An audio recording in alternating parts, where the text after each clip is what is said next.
Hello everyone, and welcome back to Story Mode here on the channel. And today, we will be continuing and hopefully finishing our story, Everything's Eventual. I have my buddy Ryan here, who's actually going to be doing some Warframe, because he wants to try to maybe get a quest available, like a Halloween-themed quest for Warframe. Oh, yeah, that's right, there is. The Knights of Nabris. Alright, so let's see if we can try to maybe get that so that way I can join you for it. Oh, yeah, let me actually have some stuff from last year that I unlocked for this. Let me, oh, yeah, you see? You see my aura right now? Well, that's cool. Knights of Nabris. Nice.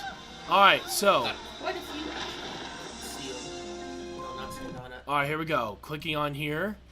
Now we're going to go right back to our bookmark, which is page 47. So. And giant bat wings. Nice. Alright, so everybody, here we go as we continue our story of Everything's Eventual. Like I told you, I never saw Mr. Sharpton again. At least not yet. I haven't. I talk to him every day of the week. I was in Peoria. And that eased the pain and strangeness considerably. Talking to him was like having someone put a cool cloth on your brow. He gave me his number the night we talked in his Oh, wait a minute.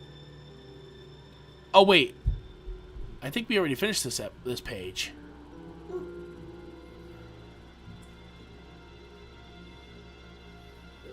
Oh, yeah. We did. So, time to go to the next one. Here we go. A brief pause. Then maybe they did.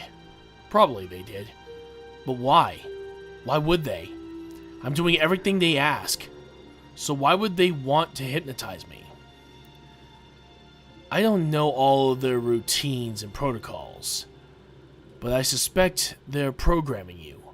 Putting a lot of housekeeping stuff on the lower levels of your mind so they won't have to junk up the conscious part.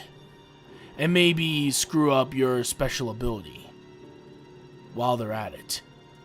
Really no different than programming a computer's hard disk, and no more sinister. But you don't know for sure? No. As I say, training and testing are not my purview.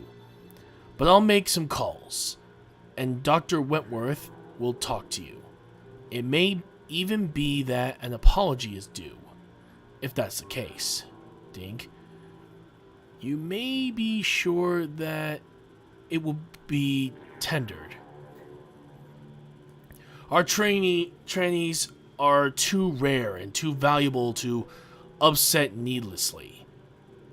Now, is there anything else? Oh, how you doing there, We Are Poke? Good to see you. It's been a while. And welcome, everybody.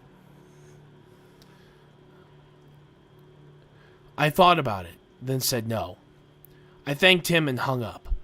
It had been on the tip of my tongue to tell him I thought I'd been drugged as well, given some sort of mood elevator to help me through the worst of my homesickness. But in the end, I decided not to bother him. It was 3 a.m. after all, and if they had been giving me anything, it was probably for my own good. Dr. Wentworth came to see me the next day. He was the big kahuna, and he did apologize. I'm doing alright there, We Are Poke. Right now I'm actually reading the story of Everything's Eventual for our game's story mode. It's pretty cool. Here we go. Good. There we go. Fix the chat box. Alert box right there. Alright, we got that. Alright, just wanted to fix that. Finally fixed those issues on this particular scene thing. I really don't know why it was an issue. Anyway. He was perfectly nice about it. But he had a look. I don't know. Like maybe Mr. Sharpton had called him about 2 minutes after I hung up and packed his asshole with some nice hot minute rice. Dr. Wentworth took me for a walk on the back lawn, green and rolling and damn near perfect there. Oh, sorry, and damn near perfect there at the end of spring, and said he was sorry for not keeping me up to speed. The epilepsy test really was an epilepsy test, he said, and a CAT scan too. But since it induced a hypnotic state in most subjects, they usually took advantage of it to give certain baseline instructions. In my case, they were instructions about the computer programs I'd be using in Columbia City. Dr. Wentworth asked me if I had any other questions. I lied and said no. You probably think that's weird, but it's not. I mean, I had a long and sucky school career which ended 3 months short of graduation. I had teachers I liked as well as teachers I hated, but never one I entirely trusted. I was the kind of kid who always sat in the back of the room if the teacher's seating chart wasn't alphabetical, and never took part in class discussions. I mostly said, huh, when I was called on, and wild horses wouldn't have dragged a question out of me. Mr. Sharpton was the only guy I ever met who was able to get into where I lived, and old Doc Wentworth, with his bald head and sharp eyes behind his little rimless glasses, was no Mr. Sharpton. I could imagine pigs flying south for the winter before I could imagine opening up to that do, let alone crying on his shoulder. And fuck, I didn't know what else to ask anyway. Mostly I liked it in Peoria, and I was excited by the prospects ahead.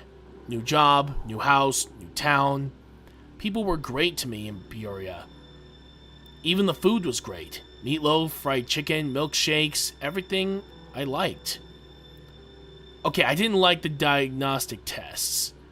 Those booger snots you have to do with an IBM. Wow, I never thought I'd ever hear that name ever. Huh? IBM, it was the... the computer company? Yep. Haven't heard that name in a while. Sorry, guys, just reminiscing about the past. Pencil, with an IBM pencil, and sometimes I feel dopey. As if someone had put something in my mashed potatoes, or hyper, sometimes I feel that way too. And there were other times, at least 2, when I was pretty sure I'd been hypnotized again. But so what? I mean, was any of it a big deal after you'd been chased around a supermarket parking lot by a maniac who was laughing and making race car noises and trying to run you over with a shopping cart? Wow, I really missed something here, didn't I? Oh, trust me, you need to listen to part 1, because it explains everything he just said. Okay. Ooh. Trust me. Yeah, the dude who bullies him is a complete asshat. I'm gonna be straight up honest with you guys. Okay, continuing. I had one more talk on the phone with Mr. Sharpton that I suppose I should mention. That was just a day before my second airplane ride, the one that took me to Columbia City, where a guy was waiting with the keys to my new house. By then, I knew about the cleaners and the basic money rule, start every week broke, and end every week broke. Like I said, watch the first part of my stream and you'll understand. Yeah, but if you guys want to know, check out Halloween month day 1, where I actually start the month off with reading this first part of the story. Trust me, it'll help you get ahead of this one, okay? It'll also explain everything I'm talking about. But until then, I hope you guys enjoy listening to this. And I knew who to call locally if I had a problem. Any big problem, I call Mr. Sharpton, who is technically my control. I had maps, a list of restaurants, directions to the cinema complex and the mall. I had a line on everything, but the most important thing of all.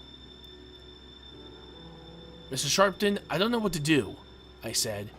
I was talking to him on the phone just outside the cafe. There was a phone in my room, but by then, I was too nervous to sit down, let alone lie on my bed. If they were still putting shit in my food, it sure wasn't working that day. I can't help you there, Dink, he said, calm as ever. So sorry, Charlie. What do you mean? You gotta help me. You recruited me for Jeepers' sake. Let me give you a hypothetical case. Suppose I'm the president of the well-endowed college. Do you know what well-endowed means? Lots of bucks? I'm not stupid, I told you that. So you did, and I apologize. Anyhow, let's say that I, President Sharpton, use some of my school's plentiful bucks to hire a great novelist as the writer in residence, or a great pianist to teach music. Am I gonna do 2 streams today? I don't think so. I'm gonna be a little bit busy after I'm done with this, but I might do another. I'm gonna be doing another stream tomorrow, so there is that. Still, this is right here. A great pianist to teach music. Would that entitle me to tell the novelist what to write or the pianist what to compose? Probably not. Absolutely not. But let's say it did. If I told the novelist, write a comedy about Betsy Ross screwing around with George Washington in Gay Paris. Do you think he could do it? I got laughing. I couldn't help it. Mr. Sharpton's just got a vibe about him somehow. Maybe, I said. Especially if you whipped a bonus on the guy.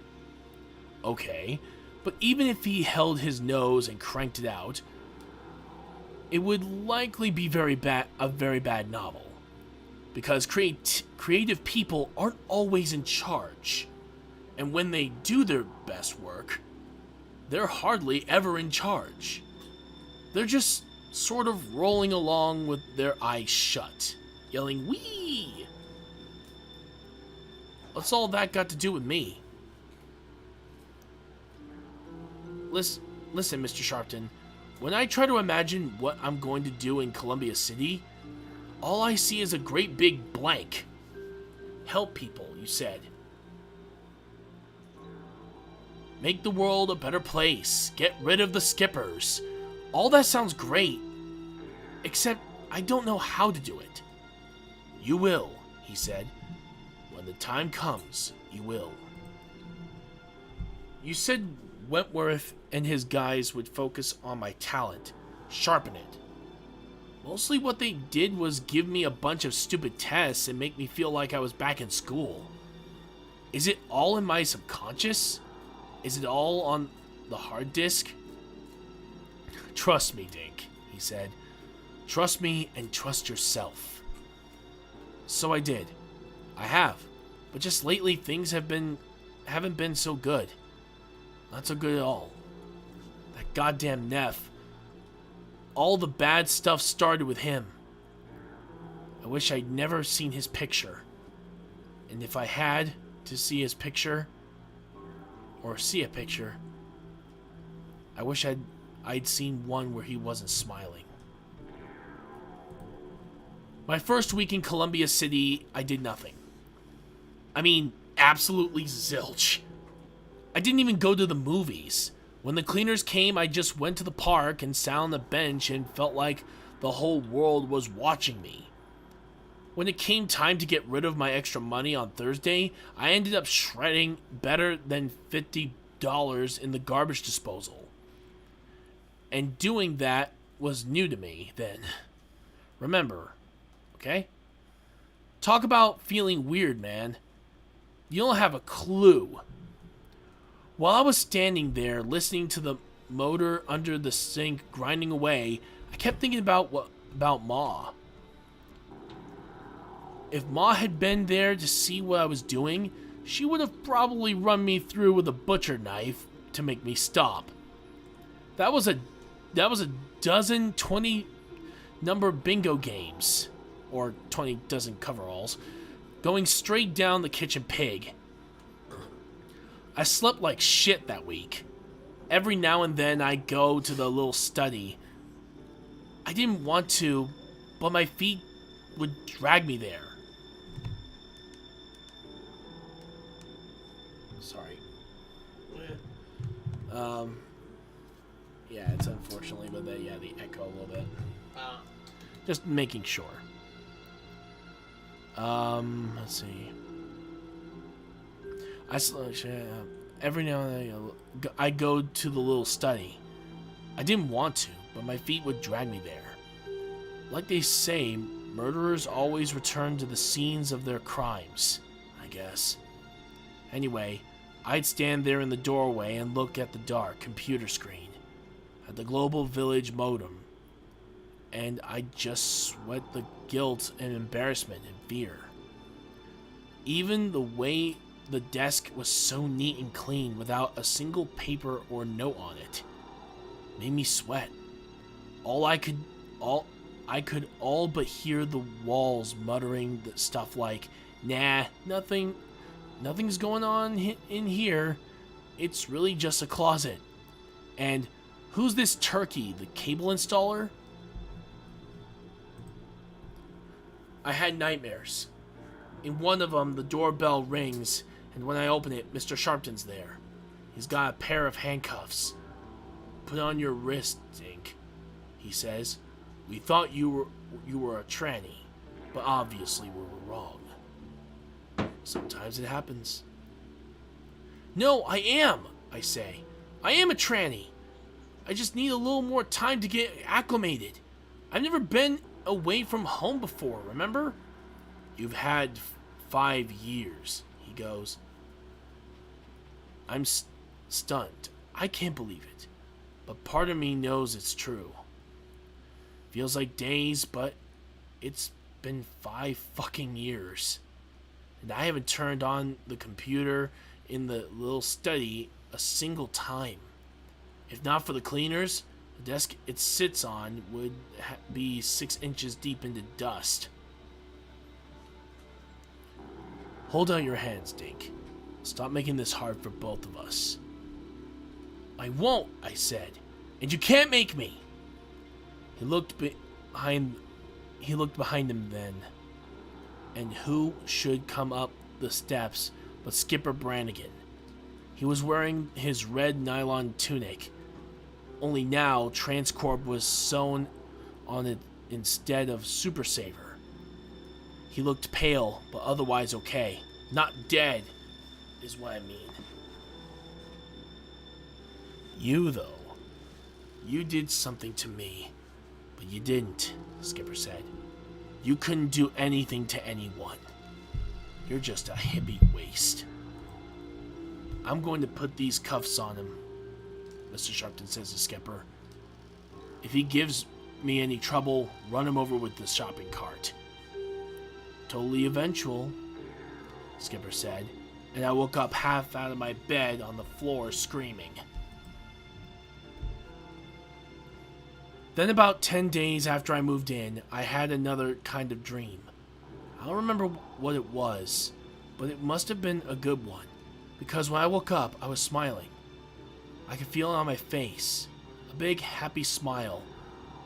It was like when I woke up with the idea of Mr. Bukowski's dog, almost exactly like that. I pulled on a pair of jeans and went into the study. I turned on the computer and opened the windows marked Tools. There was a program in there called Dinky's Notebook. I went right to it, and all the symbols were there. Circles, triangles, japs, mercs, rhomboids, boos, sims. I don't even know what the fuck he's talking about right here. Neither do I. Some of them I recognize, like rhomboids. I've heard of that word before. It's really weird. Some of these I just don't recognize. Still, yeah. Smims, founders, hundreds more, thousands more, maybe millions more. It's sort of like Mr. Sharpton said, a new world, and I'm on the coastline of the first continent. All I know is that all at once, it was there for me.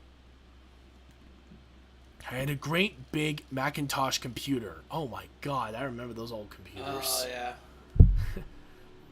Wow, this book is bringing back memories, people. And I'm not even joking. I remember actually working with an old Macintosh when I was younger. My grandfather had one as his at-home work computer. Oh yeah. Still has it in his basement. Really? Yep. Well, that'd be pretty cool. But yeah, I had a great big Macintosh computer to work with instead of a little piece of pink chalk. And Oh, the controller. Oh, I was wondering. Oh, you're playing with people online? Yeah. Nice. I just realized the microphone was on. Whoops. No worries. Mostly I was like, is this coming from the book? I was I'm like, so what? used to playing with my controller's microphone off that I just kind of. I have to turn mine off every time I turn on the controller. There is an option to have it stay off when you turn the controller off and whatnot. Well, sometimes I like having it on as well, just in case if I don't have my headset. All right. Anyway, and all I had to do was type the words for the symbols, and the symbols would appear. I was jacked to the max. I mean, my God. It was like a river of fire burning in the middle of my head. I wrote. I called up symbols. I used the mouse to drag everything to where it was supposed to be. And when it was done, I had a letter. One of the special letters. But a letter to who? A letter to where? Then I realized it didn't matter. Make a few minor customizing touches, and there were many people the letter could go to. Although this one had been written for a man rather than a woman. I don't know how I knew that. I just did. I decided to start with Cincinnati. Only because Cincinnati was the first city to come to my mind. It could as easily have been Zurich or Switzerland or Waterville, Maine. God freaking bless it. Stephen King, I swear to God. Where is Stephen King from? Maine. He literally, that's one of the biggest tropes. He mentions Maine in almost every one of his damn stories. Well, yeah. Castle Rock. Isn't Shawshank Prison in Maine? I believe so, yeah. It's just, come on, dude. Derry, Maine? Yeah, sadly. Literally, I could literally have a drinking game if I just mentioned any of the Stephen King tropes, and it would absolutely drive me to suicide. No. I'm not gonna be drunk when I tell the story, okay? Okay. But if you get drunk off of what I just showed him, then you're a goddamn lightweight. And a cheap drunk. Oh no, I'm not cheap drunk. I literally had 15 different alcohols at one point during the New Year's party. And I didn't even get drunk. Anyway, I tried to open Tool's program titled Dink Mail. Before the computer would let me in there, it prompted me to wake up my modem. Once the modem was running, the computer wanted a 312 area code. 312 Chicago, and I imagine that as far as the phone company is concerned, my compu calls all come from Transcorp's headquarters. I didn't care one way or another. That was their business. I'd found my business and was taking care of it. With the modem awake and linked to Chicago, the computer flashed Dinky Mail ready. I clicked on locale I'd been in the study almost 3 hours by then, with only one break to take a quick piss, and I could smell myself sweating and stinking like a monkey in a greenhouse. I didn't mind. I liked the smell. Jesus, what's wrong with you, Dink? I was having the time of my life. I was fucking delirious. Oh, that makes sense. But, yeah, talk about... God, wow. I almost forgot of how slow internet speed was back then. I know. And here's the thing, though, guys. We take so much advantage of the internet speed we have. Like, we take it for granted. I'm like, have you ever seen what internet speed was back then? I still remember that whenever my mom had to take a call, I had to get off the computer. Yeah, I remember that. It was the same for the school as well. For an emergency call, we had to shut down the computers. Thankfully, that wasn't a problem at my school, but I didn't even know that was a problem for any school. Well, the reason why was because that computers were being introduced into our class at the time. Oh. So they're still getting used to actually adding that within the curriculum and everything. Yeah. So it made sense that they wouldn't, that it would be a little bit of a problem. But luckily enough, it was an easy fix. It wasn't too bad. Yeah. It was only like for maybe a couple days. It only lasted that long, and then we were back to normal stuff. Yeah. I typed Cincinnati, and his execute. No listings, Cincinnati, the computer said. Okay, not a problem. Try Columbus, closer to home anyway. And yes, folks, we have a bingo. 2 listings, Columbus. There were 2 telephone numbers. I clicked on the top one, curious and a little afraid of what might pop out. But it wasn't a dossier, a profile, or, God forbid, a photograph. There was one single word. Muffin. Say what? But then I knew. Muffin was Mr. Columbus's pet. Very likely a cat. I called up my special letter again, transponded 2 symbols, and deleted a third. Then I added Muffin to the top, with an arrow pointing down. There. Perfect. I did wonder who Muffin's owner was, or what he had done to warrant Transcorp's attention, or exactly what was going to happen to him. I didn't. The idea that my conditioning at Peoria might have been partially responsible for this disinterest never crossed my mind either. I was doing my thing, that was all. Just doing my thing, and as happy as a clam at high tide. I called the number on the screen. I had the computer speak on. But there was no hello. Only the only the screechy mating... Oh. Thank you for the like. Only the screeching mating call of another computer. See what I mean? Yeah. I gave him a brief description of what the heck is wrong with this story sometimes. Yeah, you were right. This is a little weird. Oh, you think? Life's easier when you subtract the human element. Then it's like that movie 12 O'Clock High. Cruising over Berlin in your trusty B-52, looking through your Norden bomb sight, and waiting for just the right moment to push the button. You might see smokestacks or factory roofs, but no people. The guys who dropped the bombs from their trusty B-52s didn't have to hear the screams of mothers whose children had just been reduced to jelly-covered guts. And I didn't even have to hear anyone say hello. A very good deal. After a little bit, I turned off the speaker anyway. I found it distracting. Modem found. The computer flashed, and then search for email address, Y/N. Or in this case, yes or no. I typed Y and waited.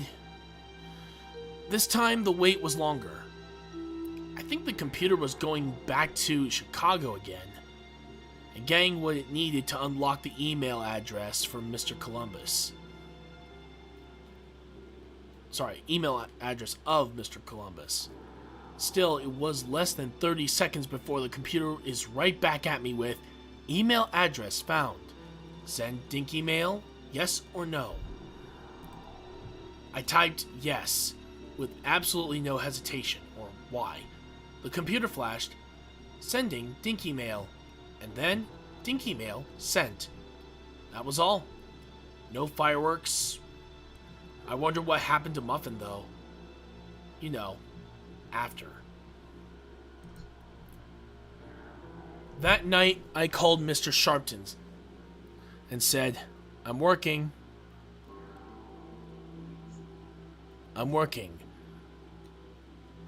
That's good, Dink. Great news. Feel better? Calm as ever, Calm as ever. Mr. Sharpton is like the weather in Tahiti. Yeah, I said. The fact was, I felt blissful. It was the best day of my life. Doubts or no doubts, worries or no worries, I still say that. The most eventual day of my life. It was like a river of fire in my head. A fucking river of fire. Can you get that? Do you feel better? Mr. Sharpton? Relieved? I'm happy for you. But I can't say I'm relieved because you were never worried in the first place. Got it in one, he said. Everything's eventual, in other words. He laughed at that. He always laughs when I say that. That's right, Dink. Everything's eventual. Mr. Sharpton? Yes? Email's not exactly private. You know? Anybody who's really dedicated can hack into it. Part of what you send is a suggestion that the recipient delete the message from all files, is it not? Thank you for the share.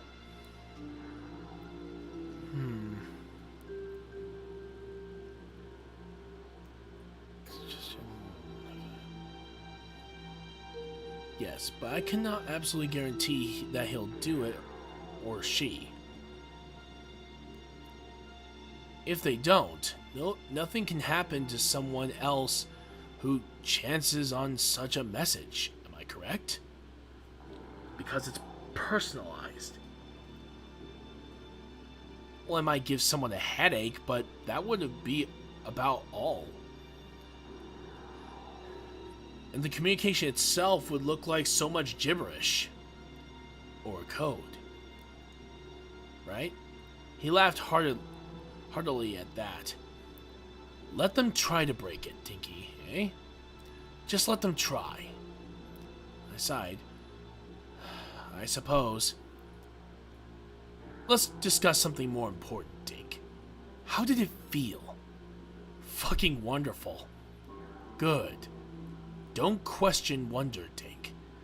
Don't ever question wonder. And he hung up.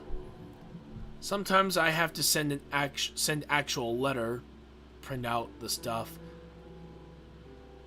I whomp in Dinky's notebook, stick it in the envelope, lick the stamps, and mail it off to somebody somewhere. Professor Ann Tivich, University of New Mexico at Las Cruces. I hope I said that right. Cruces. Mr. Andrew Neff, CO, the New York Post. Wow, I haven't heard that name in a while. New York. Billy Unger, General Delivery, Stovington, Vermont. Wow. I think one of my friends used to live there. Only names, but they were still more upsetting than the phone numbers. More personal than phone numbers. It was like seeing faces swim up at you for a second inside your Norden bomb site. I mean, what a freak out, right? What the? You're up there at 25,000 feet. No faces allowed up there, but sometimes one shows up for a second or two, just the same. Oh shit, you're dealing with something pretty big. I wondered how a university professor could get along without a modem, or a guy whose address was a fucking New York newspaper, for that matter. But I never wondered too much. I didn't have to. We live in a modern world, but letters don't have to be sent by a computer after all. There's still a post office, and stuff I really needed was always in the database. The fact that Unger had a 1957 Thunderbird, for instance, or that Antevich had a loved one, perhaps her husband, perhaps her son, perhaps her father, named Simon. And people like Tevich and Unger were exceptions. Most of the folks I reach out and touch are like that first one in Columbus, fully equipped for the 21st century. Sending Dinky Mail. Dinky Mail sent. Very good. So long, Jolly. I could have gone on like that for a long time. Maybe forever. Browsing the database. There's no schedule to follow. No list of primary cities and targets. I'm completely on my own. Unless that all that shit is also in my subconscious.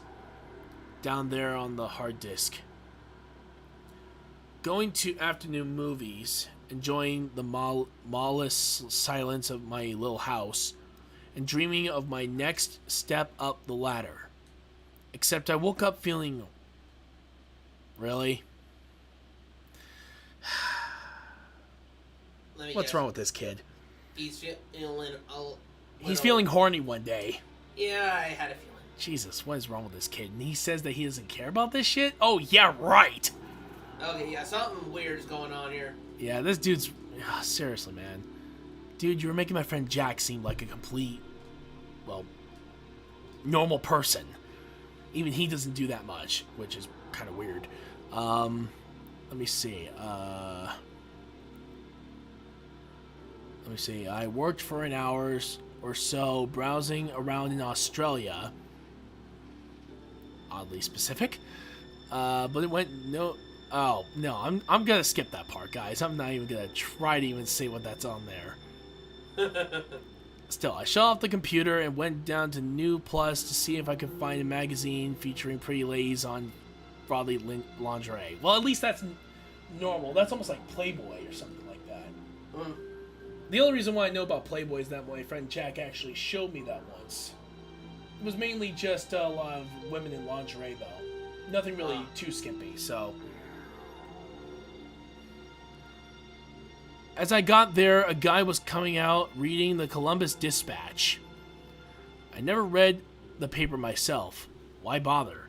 It's the same old shit day in and day out. Dictators beating the ching-chong out of people weaker than they are. Men in uniforms beating the ching-chong out of soccer balls or footballs. Politicians kissing babies or kissing ass. Which, honestly, most politicians kind of do that anyway, so... Well, yeah. Mostly stories about the Skipper Brannigans of the world, in other words. And I wouldn't have seen this story even if I happened to look at the newspaper display rack once I got inside. Because it was on the bottom half of the front page, below the fold. But this fucking dimbulb comes out with the paper hanging open and his face buried inside it. In the lower right corner was the picture of a white-haired guy smoking a pipe and smiling. He looked like a good-humored fuck. Probably Irish. Eyes all crinkled up and these white, busy eyebrows. And the headline over the photo, not a big one, but you could read it, said, Neff suicide still puzzles Greaves' colleagues. For a second or two, I thought I'd just skip News Plus that day. I didn't feel like ladies in lingerie after all. Maybe I'd just go home and take a nap. If I went in, I'd probably pick up a copy of the Dispatch. Wouldn't be able to help myself. And I wasn't sure I wanted to know any more about that Irish-looking guy than I already did. Which was nothing at all. As you can fucking believe, I hastened to tell myself, Neff couldn't be that weird of a name. Anyway, only 4 letters. Not like Shittendukus or Horde Cake. Seriously? I'm sorry. What? He's naming off weird names, and honestly, I don't really know anybody with those names. And if someone does have that name, I hope you were never bullied in school. If you ever need a friend, I'm here. But still, like, good lord. There must be thousands of Neffs.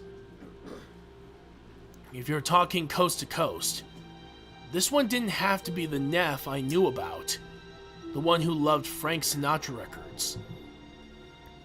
I would be better in any case to just leave and come back tomorrow. Tomorrow, the picture of that guy with the pipe would be gone. Tomorrow, somebody else's picture would be there, on the lower right corner of the page. Lower right corner of page 1. People always dying, right? People who aren't superstars or anything. Just famous enough to get their pictures down there in the lower right corner of page 1.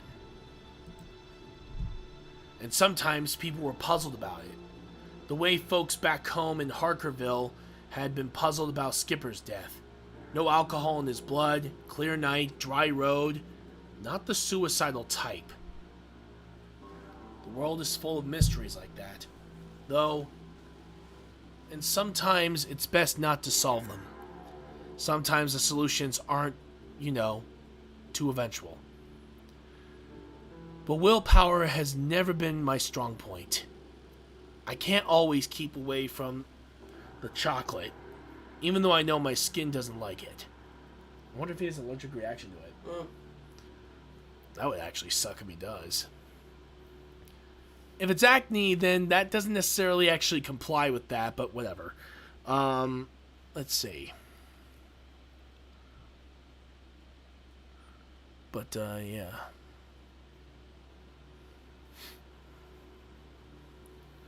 This is right here. And I couldn't keep away from the Columbus Dispatch that day. I went on inside and bought one. Didn't even bother with any ladies in lingerie. Had forgotten all about them, in fact. I started home, then had a funny thought. The funny thought was that I didn't want a newspaper with Andrew Neff's picture on the front page going out with my trash. The trash pickup guys came in a city truck. Surely they couldn't have anything to do with Transcorp, but there was this show. There was this show me and Pug used to watch one summer back when we were little kids. Golden Years, it was called. You probably don't remember it. Anyway, there was a guy on that show who used to say, "Perfect paranoia is perfect awareness."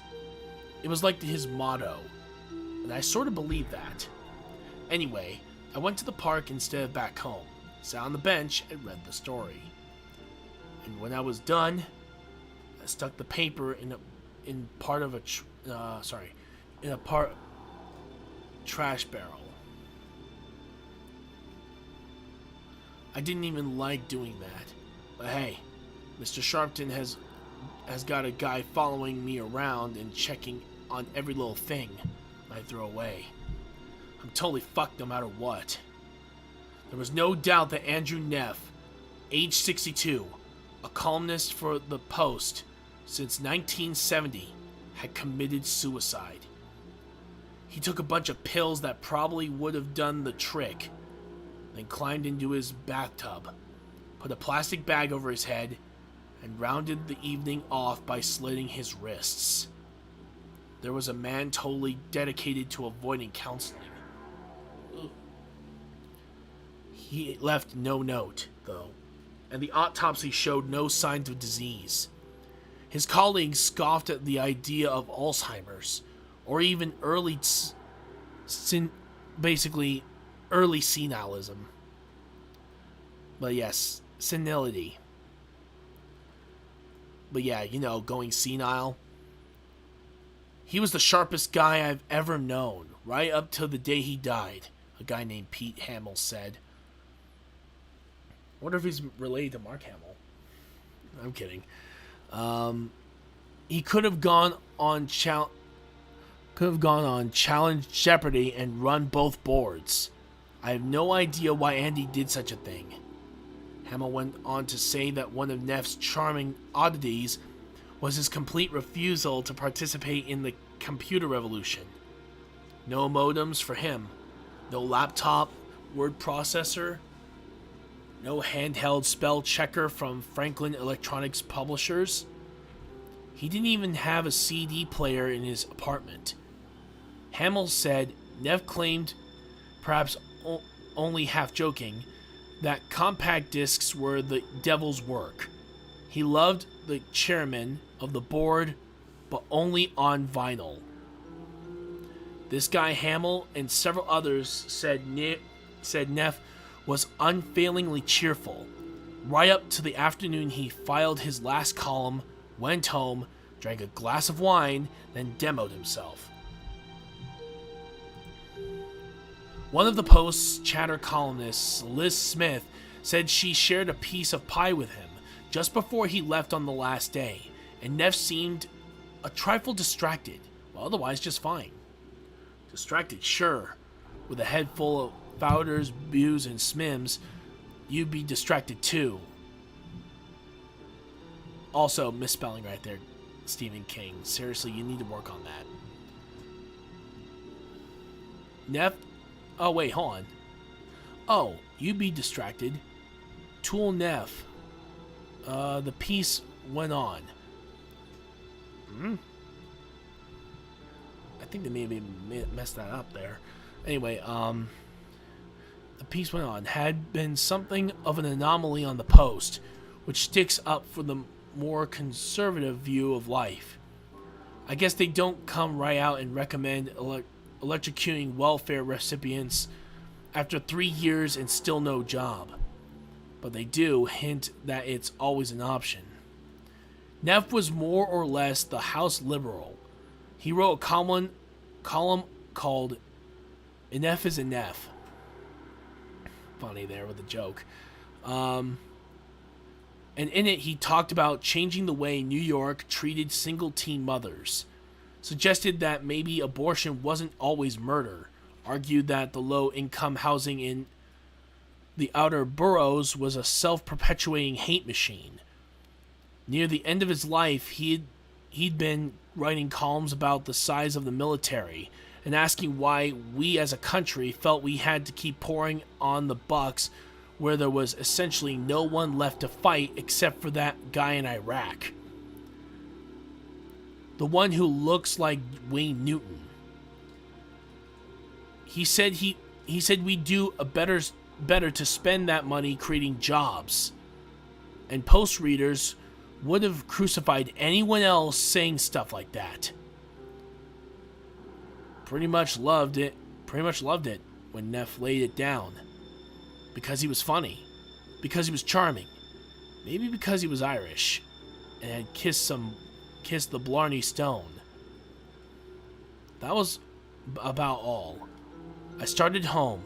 Somewhere along the way, I took a detour, though, and ended up walking all over downtown, zigged and zagged, walking down boulevards and cutting through parking lots. All the time thinking about Andrew Neff, climbing into his bathtub and putting a Ziploc baggie over his head, a big one, gallon size. Keeps all your leftovers supermarket fresh. He was funny. He was charming. And I killed him. Neff had opened my letter and it had gotten into his head somehow. Judging by what I'd read in the paper, the special words and symbols took maybe 3 days to tear him apart enough to swallow the pills and climb into the tub. He deserved it. That's what Mr. Sharpton said about Skipper, and maybe he was right that time. But did Neff deserve it? Was there shit about him I didn't know? Did he maybe like little girls in the wrong way, or push dope, or go after people too weak to fight back, like Skipper had gone after me with a shopping cart? We want to help you use your talent for the betterment of all mankind, Mr. Sharpton said. And surely that didn't mean making a guy off himself because he thought the Defense Department was spending too much money on smart bombs. Paranoid shit like that is strictly for movies starring Steven Seagal and Jean-Claude Van Damme. Actually, now that I think about it, yeah, I guess it does kind of fit the right mode, doesn't it? Oh. Then I had a bad idea. A scary idea. Maybe Transcorp didn't want him dead because he wrote that stuff. Maybe they wanted him dead because people, the wrong people, were starting to think about what he wrote. That's crazy, I said, right out loud, and a woman looking into the window of Columbia City, very pretty, turned around and gave me the old fisheye. I ended up at the public library around 2 o'clock, with my legs and my head throbbing. I kept seeing that guy in the bathtub with his wrinkled old man. Really, dude? Come on, man. Wrinkled old man dick? No, tits. Oh. And white chest hair, with his nice smile gone, replaced by this vague Planet X look. I kept seeing him putting on a baggie over his head, humming a Sinatra tune, My Way maybe, as he snugged it down tight, then peered through it in the way you peer through a cloudy window, so he could see to slit the veins in his wrists. I didn't want to see that stuff, but I couldn't help it. I couldn't stop. My bomb sight had turned into a telescope.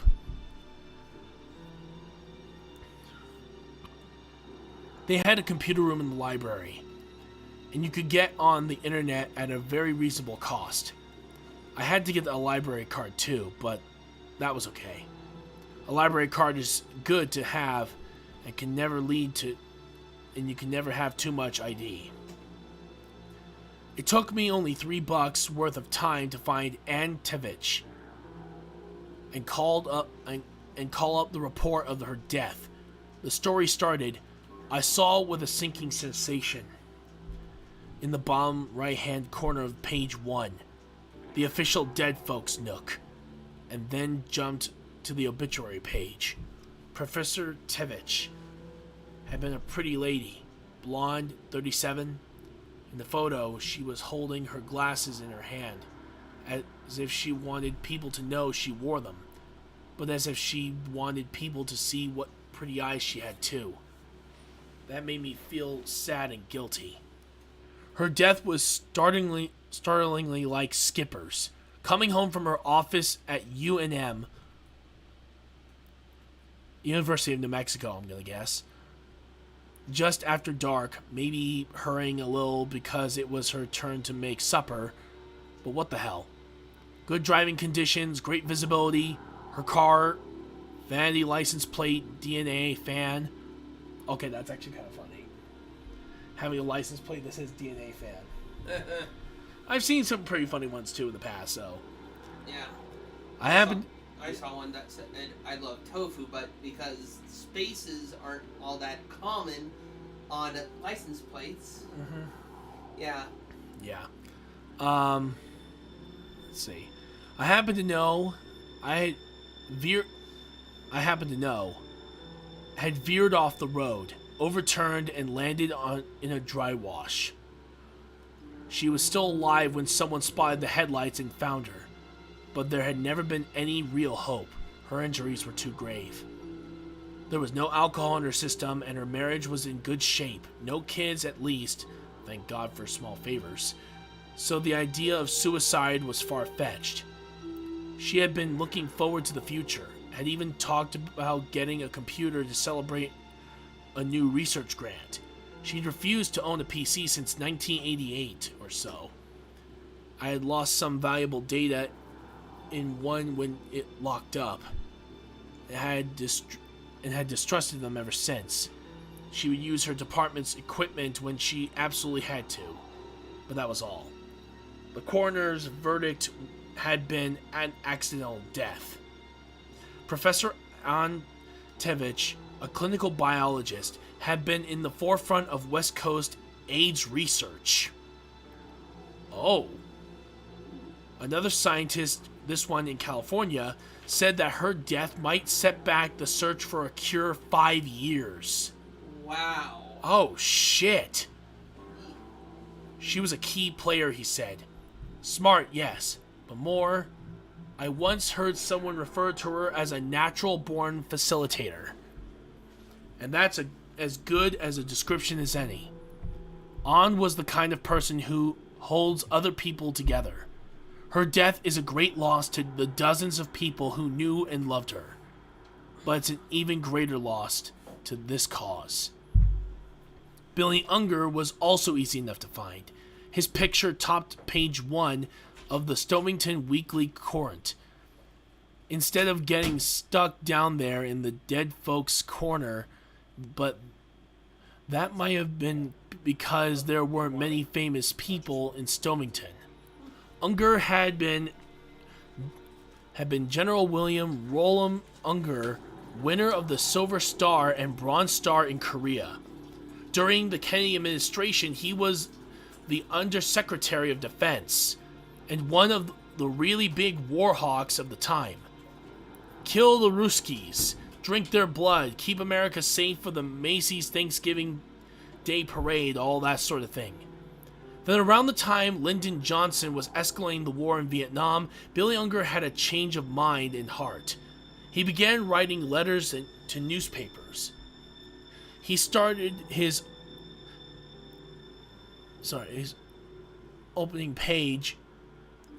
opt page career by saying that we were handling the war wrong.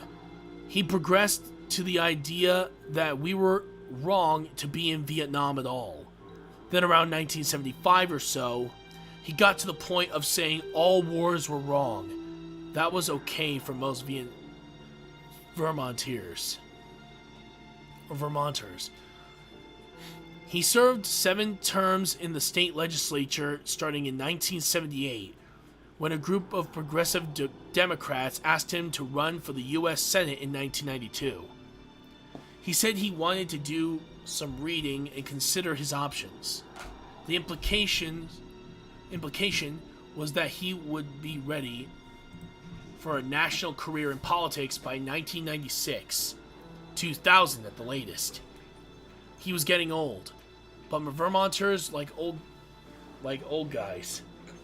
I guess 1996 went past without Unger declaring himself a candidate for anything, possibly because his wife died from cancer. A long life before 2000 came around. He bought himself a big old dirt sandwich and ate every bite. There was a small but loyal contingent of Stonington which claims Rollum's death was an accident. That the Silver Star winners don't just jump off their roofs even if they have lost a wife to cancer in the last year or so. But the rest pointed out that the guy probably hadn't been repairing the shingles, not in his nightshirt, not at 2 o'clock in the morning. Suicide was the verdict. Yeah, right. I left the library and thought I'd go home. Instead, I went back to the same park bench again. I sat there until the sun was low and the place had pretty much emptied out of kids and frisbee catching dogs. And although I'd been in Columbia City for 3 months by then, it was the latest I'd ever been out. That said, I guess I thought I was living a life here. Finally getting away from Ma and living a life. But all I've been doing is throwing away a shadow.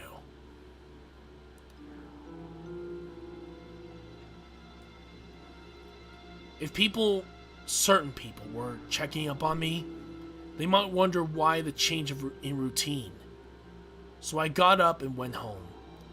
Boiled up a bag of that shit on the shingle stuff. If only he knew what that term would soon mean later. And turned on my TV. I've got cable, the full package including premium movie channels, and I've never seen a single bill. Oh, thank you for the stars. How you doing there, cool guy? Let me see. How's that for an eventual deal? I turned on Cinemax. Rutger Hauer was playing a blind karate fighter. I sat down on the couch beneath my fake Rembrandt and watched the show. I didn't see it, but I ate my chow and looked at it. I thought about stuff. About a newspaper columnist who had liberal ideas and conservatives' readership. About an AIDS researcher who served an important linking function with other AIDS researchers. About an old general who changed his mind.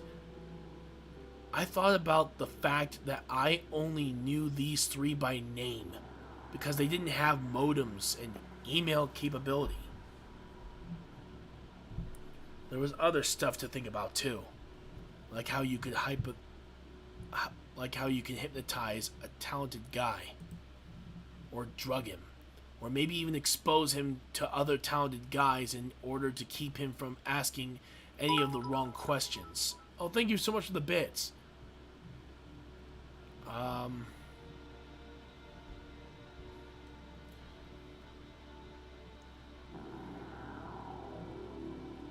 Asking the wrong questions or doing any of the wrong things. Like how you could make sure such a talented guy couldn't run away even if he happened to wake up to the truth. You do that by setting him up in what was essentially a cashless existence. A life where rule number 1 was no raffling. Don't know what that is. Maybe gambling, I guess. Any extra dough or not even pocket change. What sort of talented guy would fall for something like that? A naive one with few friends and next to no self-image. A guy who would sell you his talented soul for a few groceries and $70 a week. Because he believes that's about what it's worth. I didn't want to think about any of that. I tried to concentrate on Rutger Hauer doing all the amusing blind karate shit. Pug would have laughed his ass off if he had been here with me. Believe me.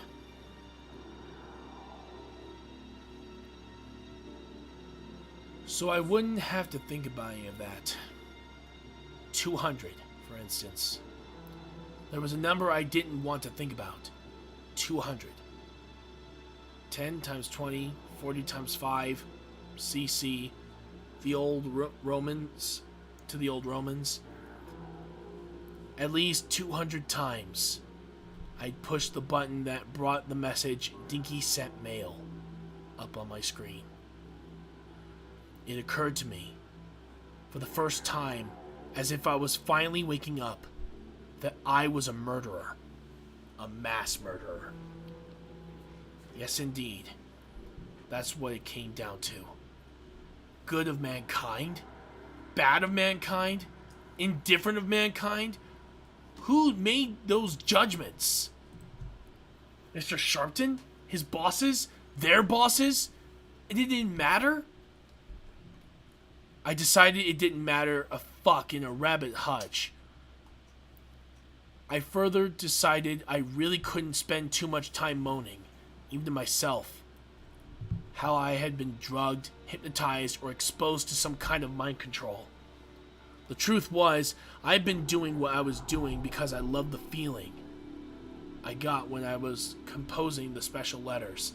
The feeling that there was a river of fire running through the center of my head. Mostly, I'd been doing it because I could. That's not true, I said, but not real loud. I whispered it under my breath. They probably don't have any bugs planted here. I'm sure they don't, but it's best to be safe. I started writing this. What is it? A report, maybe? I started writing this report later that night, as soon as the Rutger Hauer movie was over. In fact, I write in a notebook, though, not on my computer. Oh, okay. That was just an alarm. Ooh. Haunted. That actually sounds pretty cool. Anyway, continuing here.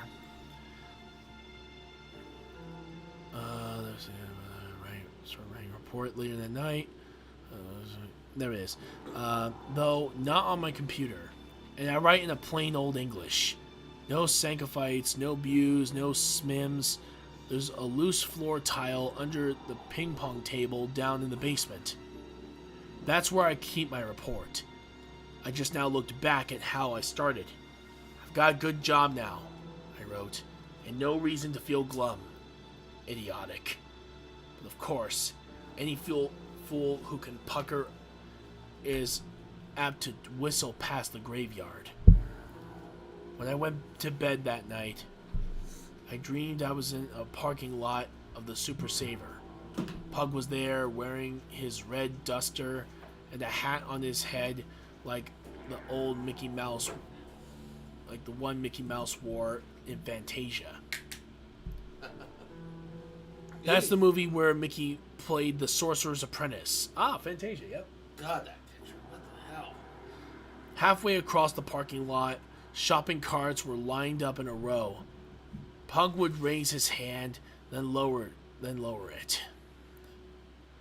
Each time he did this, a cart would start rolling by itself, gathering speed, rushing across the lot until it crashed into the brick side of the supermarket. They were piling up there, the glittering junk heap of metal and wheels. For once in his life, Pug wasn't smiling. I wanted to ask him what he was doing and what it meant, but of course I knew. He's been good to me, I told Pug in this dream. It was Mr. Sharpton I meant, of course. He's been really, really eventual. Pug turned fully to me often, and I saw it wasn't Pug at all. It was Skipper, and his head had been smashed in all the way down to the eyebrows. Shattered hunks of skull stuck up in a circle, making him look like he was wearing a bone crown. You're not looking through a bomb sight, Skipper said and grinned. You are the bomb sight.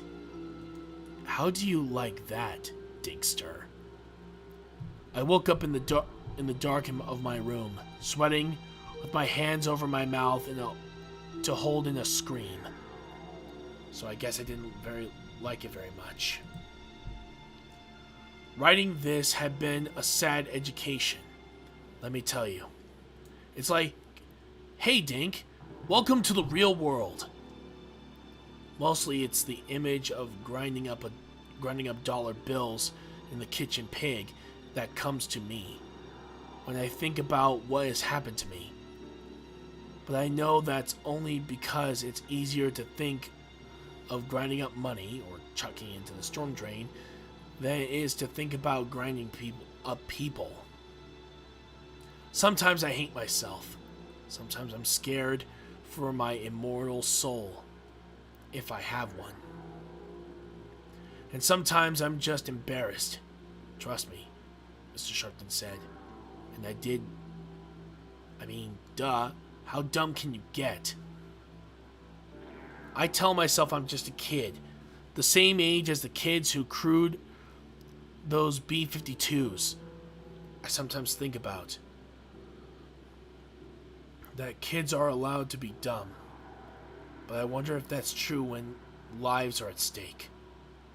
And of course, I'm still doing it. Yeah.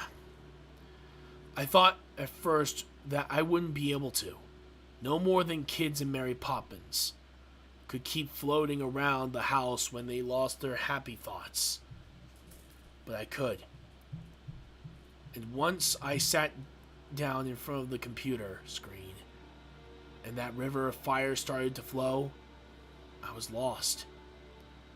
You see, at least I think you do. This is what I was put on planet Earth for. Can I be blamed for doing the thing that finishes me off? That completes me?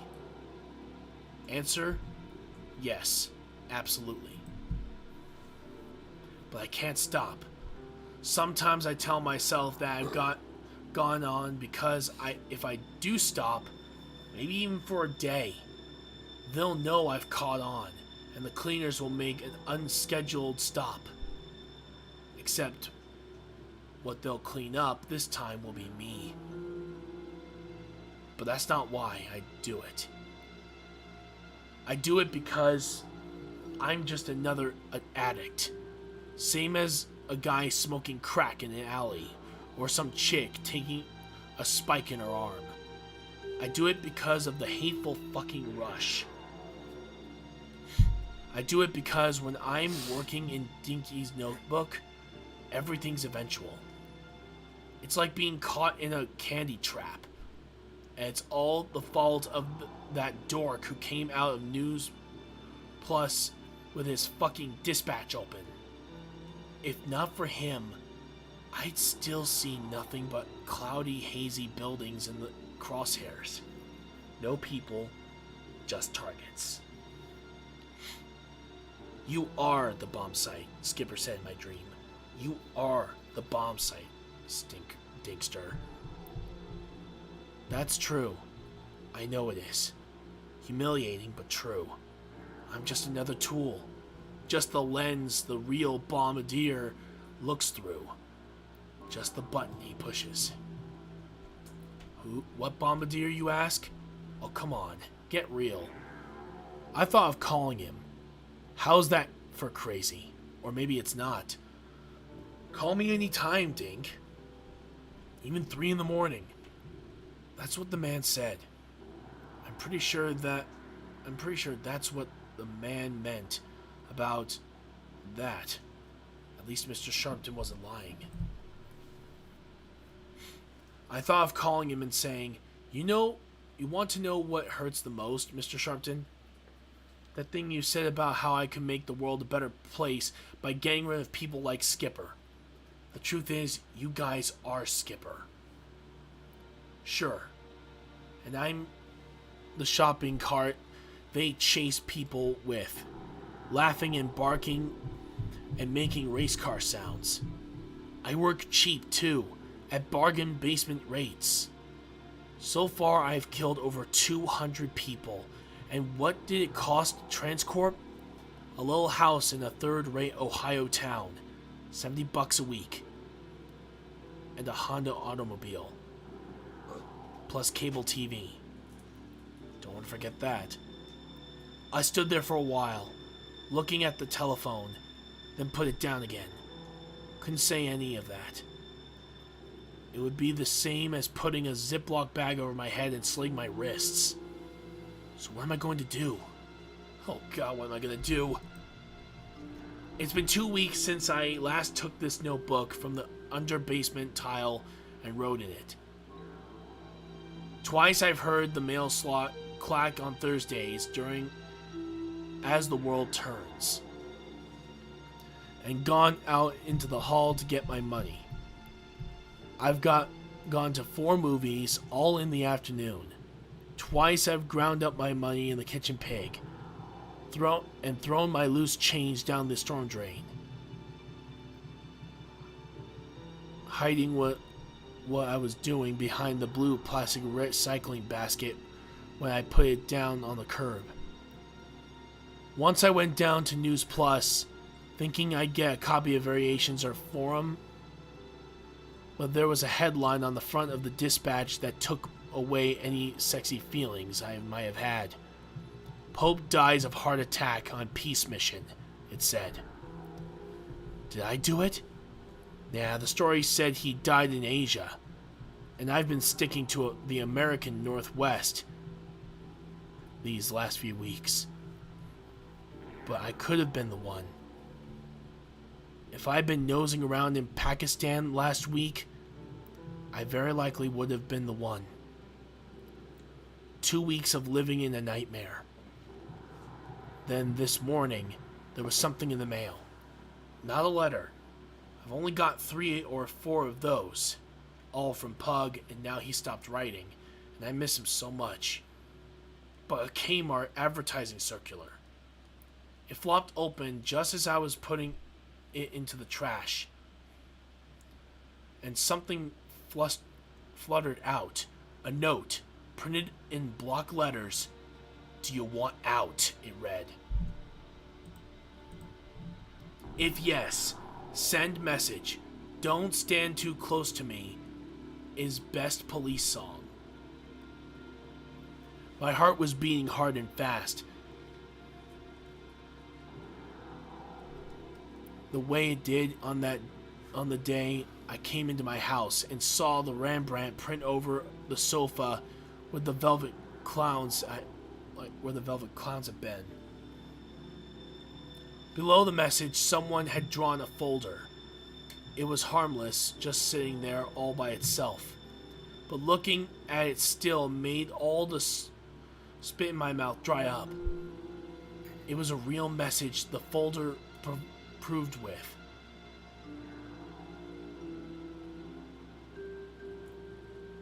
But who had it come from?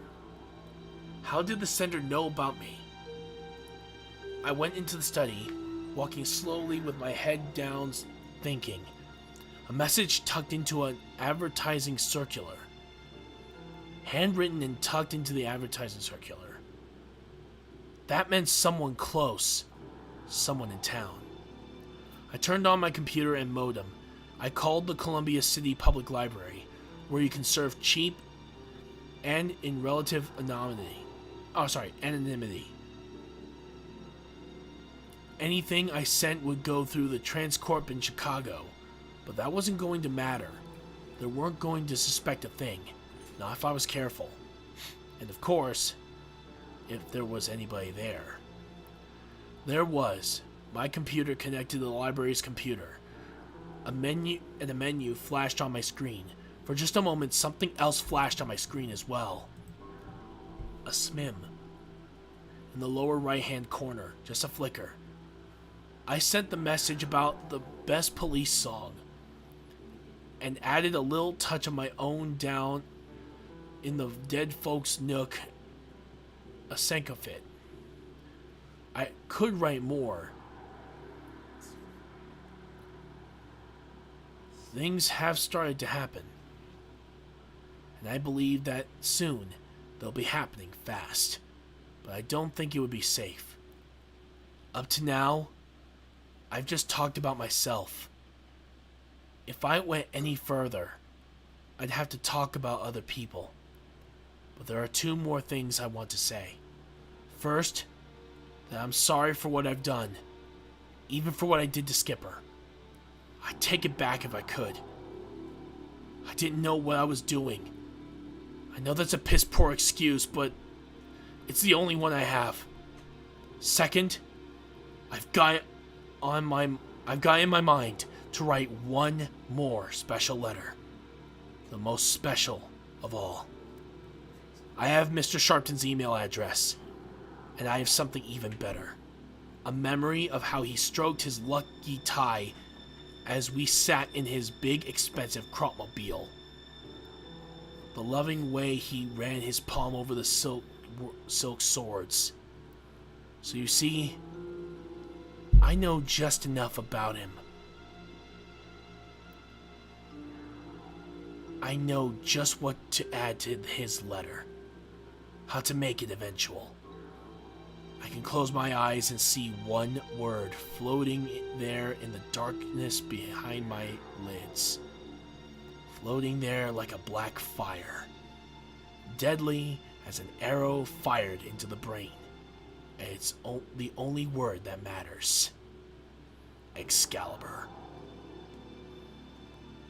And there you have it, folks. That is the story of everything's eventual. Wow, what a very dark story in all things considered. I actually did not think it was ever going to go this dark. But yeah. We did it, folks. The story is finally over. Whew. Man. For as vulgar as it can be, it really does get into some areas I didn't expect that they would ever go down. So, pretty interesting.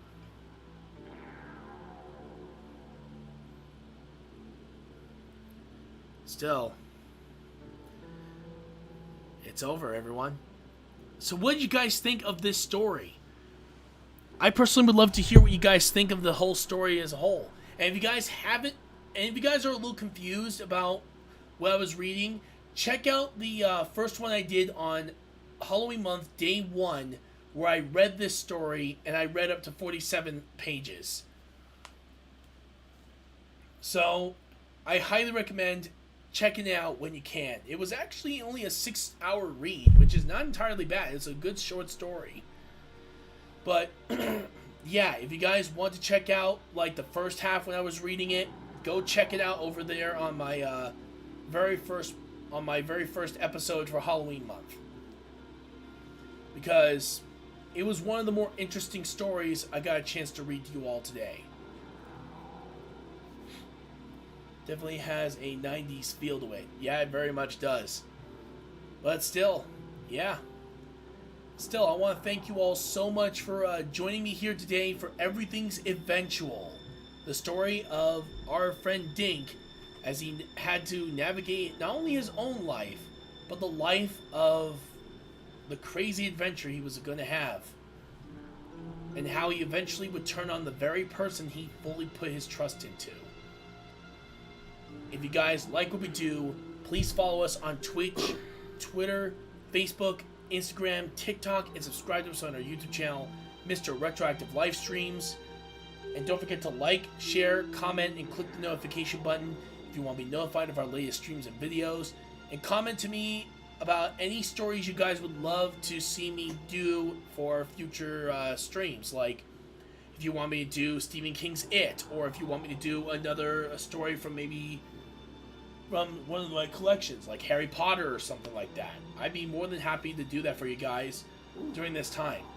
I found once I get it rebound, I can have you read Carrie. Ooh, that'd be good. You can read the original Carrie. That'd be good. But yeah, there's a lot of stuff that you guys can suggest in the comments. I'll of course read them and see what you guys think.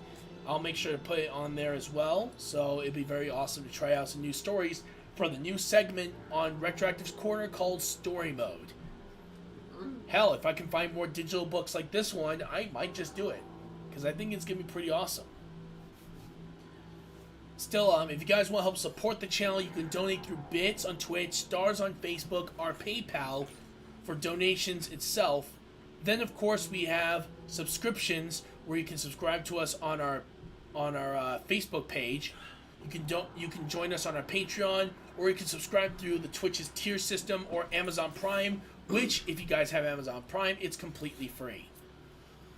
Tomorrow is Sunday, and we're continuing with Mutant Football League, and yes, we're going to be ready for that.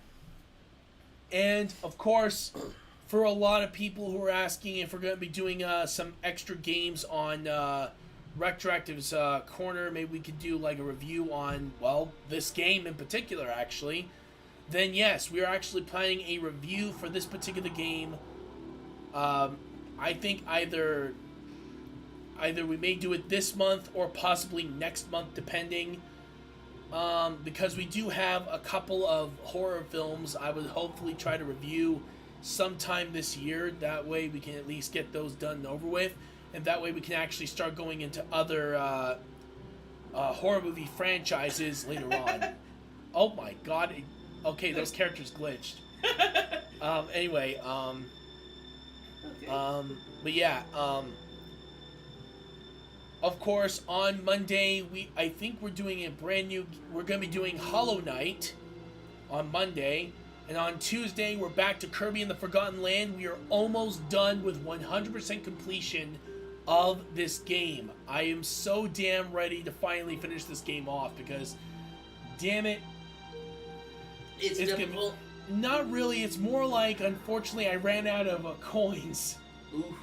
Yeah, I had like well over 10,000 coins and I just wasted them all. But, hey, what can you do? But yeah, it's going to be really interesting to try to finish that game off. And once we're done, we're going to go straight into Donkey Kong Country 2, Diddy's Conquest. We are still working on that. I think we're a little bit over 50% of the game through, which honestly is amazing. It's nice to know that we're getting that far into the game. We're getting all the bonus missions and all that. And then after that game, it's Donkey Kong Country 3, along with, of course, Super Mario Sunshine and Super Mario 64 on the 3D All-Stars, which, yes, I'm still trying to finish. I swear to God, I'm trying. But, hey, what can you do? I have so many games to complete for you guys. It's unreal. I'm even doing some completing some games off streaming, so I can at least say that that's another one I will also be adding to the list of games I've fully completed. One of them being Persona 5 Royal, where I swear to God it almost feels like I'm doing 200% completion, because I'm doing the challenge board, which has all of the trophies from the very first game and extras. Oof. And of course there is the other trophies, which luckily enough I'm almost done with that one. So I'm not too worried about that part. It's more the challenge board that's really going to be a real pain in my butt. But yeah, I have so many other games I would love to share with you. I'm even thinking of doing another game on here, which of course is a game I've already fulfilled all the trophies and got a majority of the stuff. I'm still looking for a few things on there, but I'll still be able to at least do that for you guys. You guys may know it. It's Tales of Arise. I might even do that either this year or possibly sometime in the sometime during our regular schedule programming, which would be pretty cool. Also, I'm thinking of doing something pretty interesting. Instead, we're going to do something called Nostalgia November. I think it's going to be a lot better than doing Nostalgia in another month. I think November just fits really well with that. So, yeah, Nostalgia November is going to be happening. Oh. So, it's going to be very cool. What? Well, you should show them the first game you're playing for Nostalgia November. Oh, right. Good point. Ryan here has actually brought in some games that I will be doing for Nostalgia November. One of them being Donkey Kong Jungle Beat. I have not played this game in years. Get ready for long breaks of the camera with pictures of red hands, because they're going to look like lobster claws. Oh, trust me, they already saw me play Mario Super Sluggers. No, with this, the entire damn hand. Oh, yeah, I know. And the next one we're hopefully going to be doing is Final Fantasy on NES. Original Final Fantasy. Yeah, the original. So I'm hoping that we're going to try to do our very best on this one. Scored that for $25 at a flea market. Nice. I'm also going to be playing games like NES's Contra. I managed to get that one. Xevious on Sega Genesis. Sonic the Hedgehog 2 and 3 on Sega Genesis. As well as, of course, the original Mortal Kombat. Even though I have to do the press start to switch from kicks to punches. I need to get a 6-button controller soon. Games like Legend of Zelda, the original on NES. Let me see. The Super Nintendo, let me see. Well, we of course got Chrono Trigger, we got the Super Mario Brothers 1, 2, and 3, all on NES, and the Super Mario All-Stars pack, which has lost levels in it. And we'll even be completing some older games as well. Like I said, it's going to be absolutely insane. I'm really excited to do Nostalgia November for you guys. It's going to be absolutely fantastic. I'm going to be playing a lot of my favorite nostalgic games. And I hope that you guys get a chance to join us for that one. I also have some games on my Steam account, which I'll also be doing. Especially since a lot of you guys have been asking me, when are you going to do Team Fortress 2?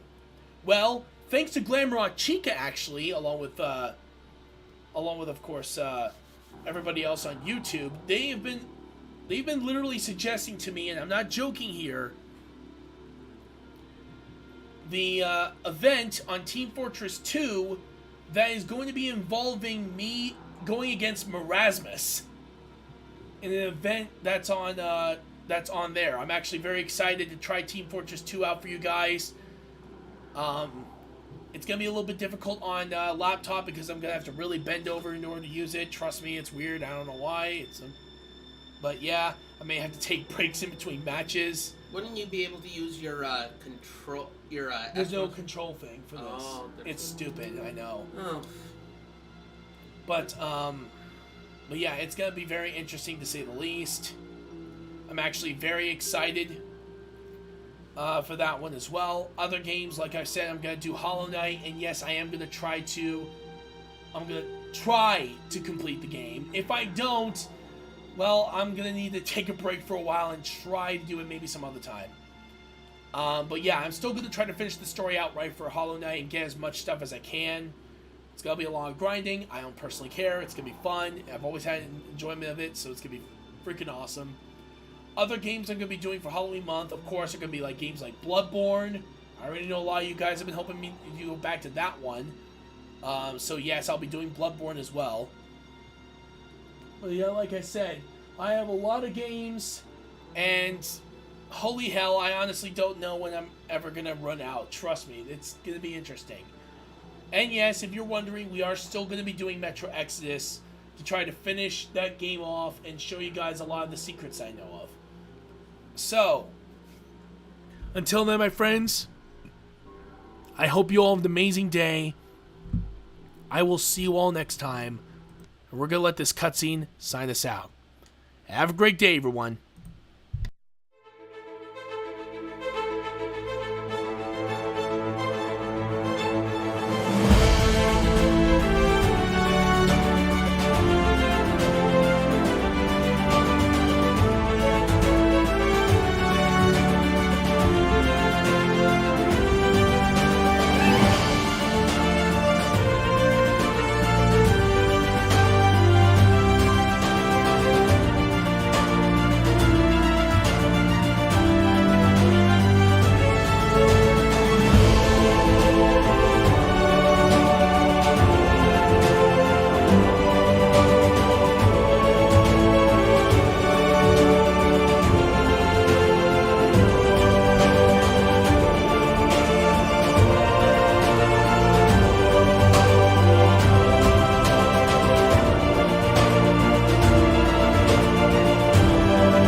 Well, until then, I hope you all have an amazing day. I will see you all next time. This is Mr. RetroActive signing out. Have a great day, everybody.